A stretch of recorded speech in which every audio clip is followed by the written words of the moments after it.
Hi guys, it's a beautiful day once again and welcome back to Dexter's World channel.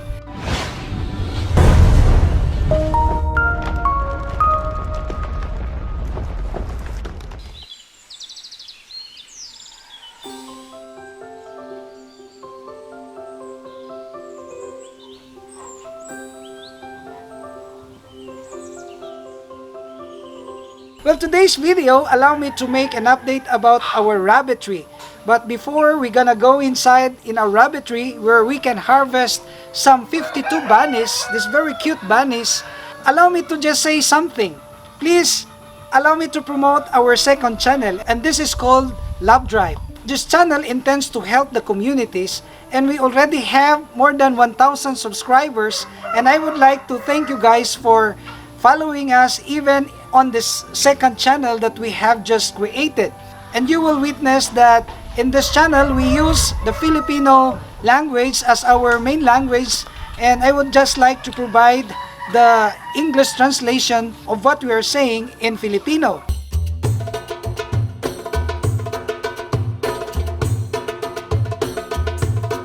And as you can see here, I'm inside in this concrete tanks. And these concrete tanks would be our conditioning tank. Right at the moment, we are on the curing period. In the curing period, we put some water over these two tanks.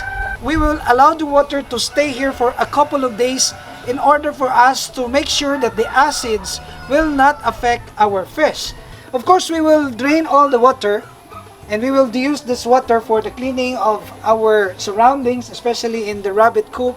And we will put some new water, and then we will wait for maybe 2 to 3 days, and then we will harvest our fish right there. And I'm so glad also about this development. It's only now that I have realized that the water system that we have adopted are really doing good, and it can support volumes of water.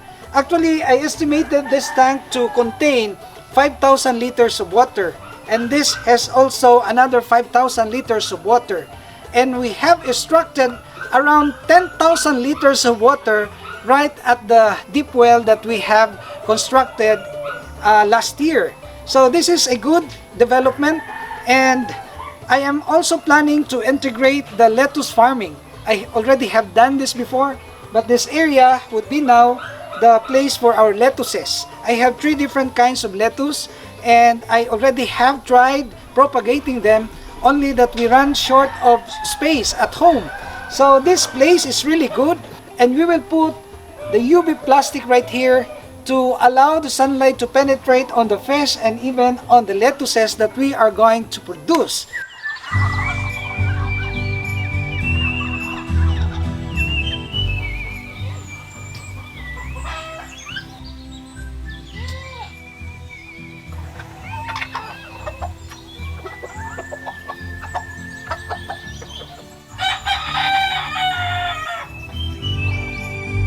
So now I'm excited to harvest our bunnies. Actually, I have just confirmed that these rabbits or the rabbit farming can give us so many advantages, one of which are the rabbit dungs. These rabbit dungs are really good fertilizers. In fact, few days ago, I visited in the petchay farm of my friend. They testified to me that the rabbit dung that they have used, I gave them for free of course, and they use it, and it has good effects on their harvest because they were able to harvest very healthy vegetables. I was invited actually, and the purpose of such invitation is for me to witness the good effects of this organic fertilizer, this rabbit dung.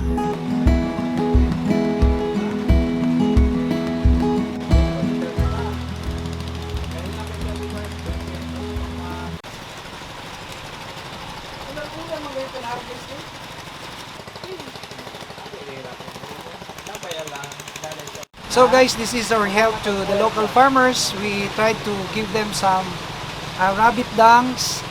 We wanted to know if this is really effective, and we will just have a follow-up of this about the effectivity of this in terms of fertilizer. This is our help to the local farmers, and I'm sure that it will ensure maximum production or good harvest of these vegetables. As you can see over there, they're already making harvest, and I'm sure that this harvest will be, of course, doubled in the next couple of days by means of these rabbit dungs. And also, I made a donation also, at least how many sacks of this rabbit dung to my friend who have plantation of these eggplants.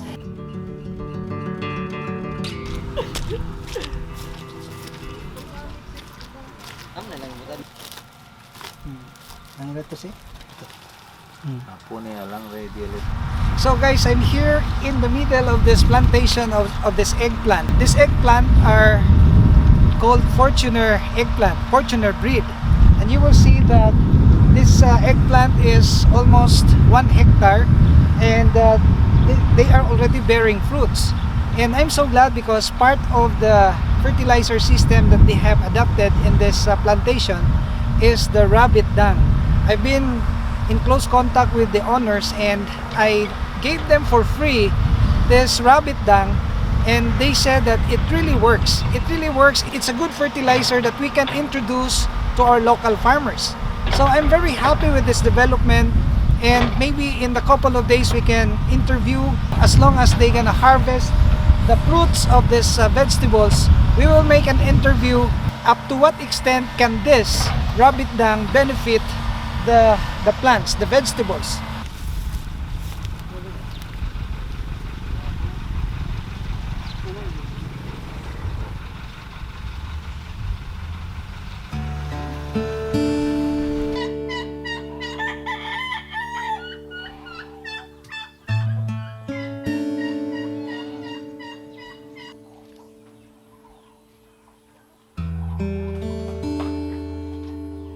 So guys, you look at this very cute bunnies.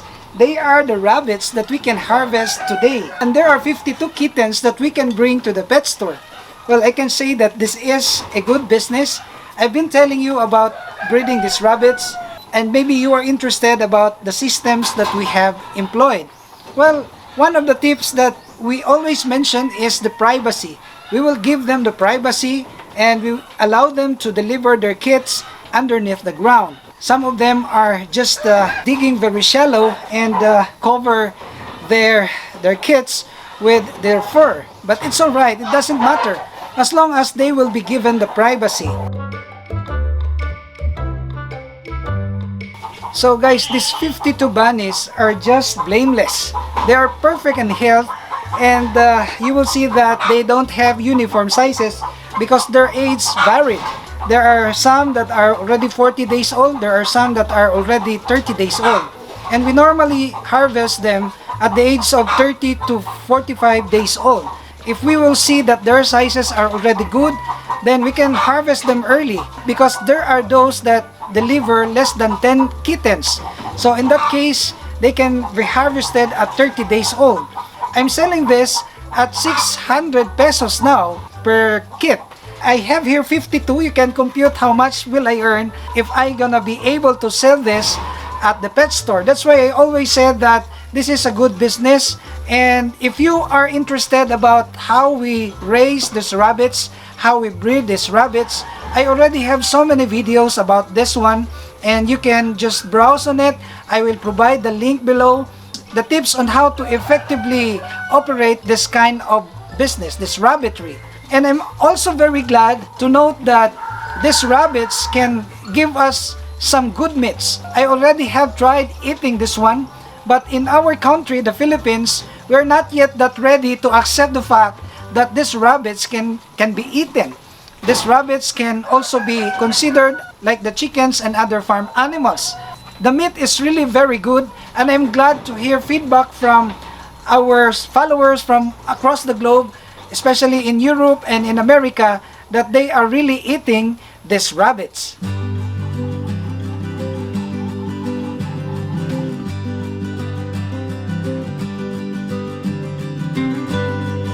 So guys, we are going to put them now inside in these boxes, and we will bring this to the pet store. These rabbits that are bigger are the 7th batch. Actually, we have the 8th batch right here, and there's a cute. This is the 8th batch, and this is the 7th batch. Why I said batch? Because we are breeding rabbits by batches.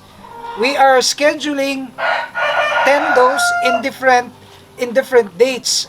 We alternate the breeding, and per batch we use 10 mothers or 10 does. So in every batch, there's more or less 50 to 100 kittens that we can harvest. So the next batch, which is the 8th batch, we're expected to harvest more than 80 rabbits of the same size like this. So this is it. Now we are going to catch them all and put them here inside in this plastic boxes, and we will display this now at the pet store. So I would like to ask Ryan to please help me. We will put them here because they are already due for selling at the pet store. If these rabbits are just really being taken care of, they will really produce lots of babies. And with the systems that we already have adapted, they are now very easy to propagate, and they are already in good shape. I also experienced some casualties. There are sicknesses that may also attack to our rabbits, but the constant cleaning and the constant feeding will help us be able to maximize our production. So we have here how many? 1, 2, 3, 4, 5, 6, 7, 8.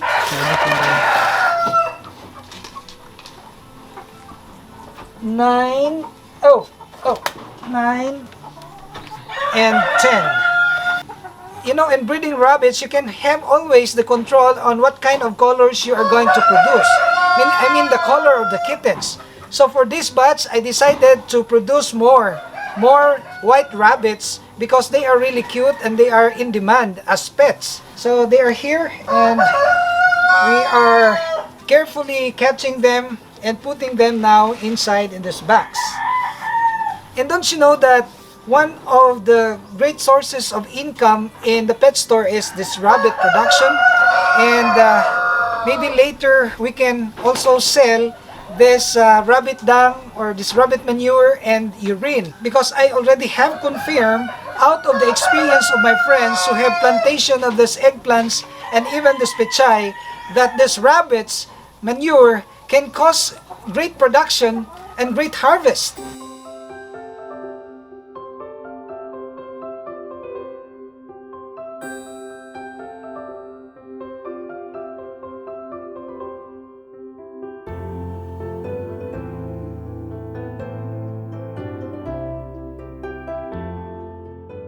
I would like to encourage you, if you are a pet lover or maybe into this rabbit farming, I can always assure you out of our experience that this is a good business, and my desire for this channel is to educate other people and even to inspire others to also do the same. If you are into it and if you love to do it, then this can be a good source of income, and this will solve the problem of unemployment.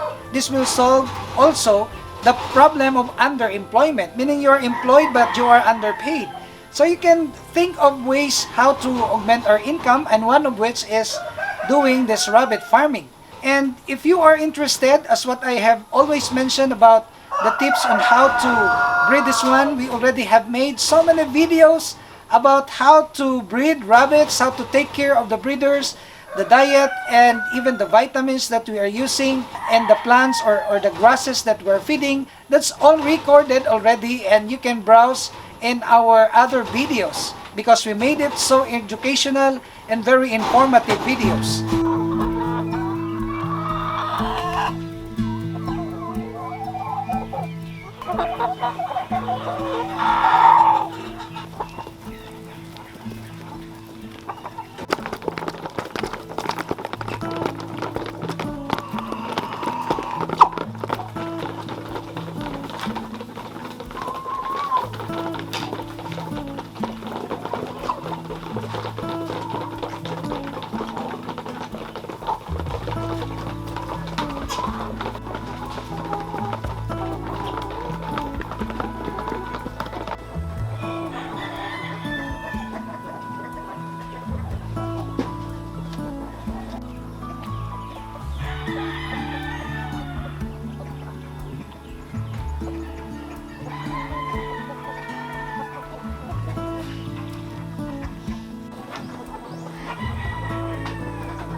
So guys, thank you for watching our videos, and I would like to invite you to please subscribe if you are not able to subscribe yet.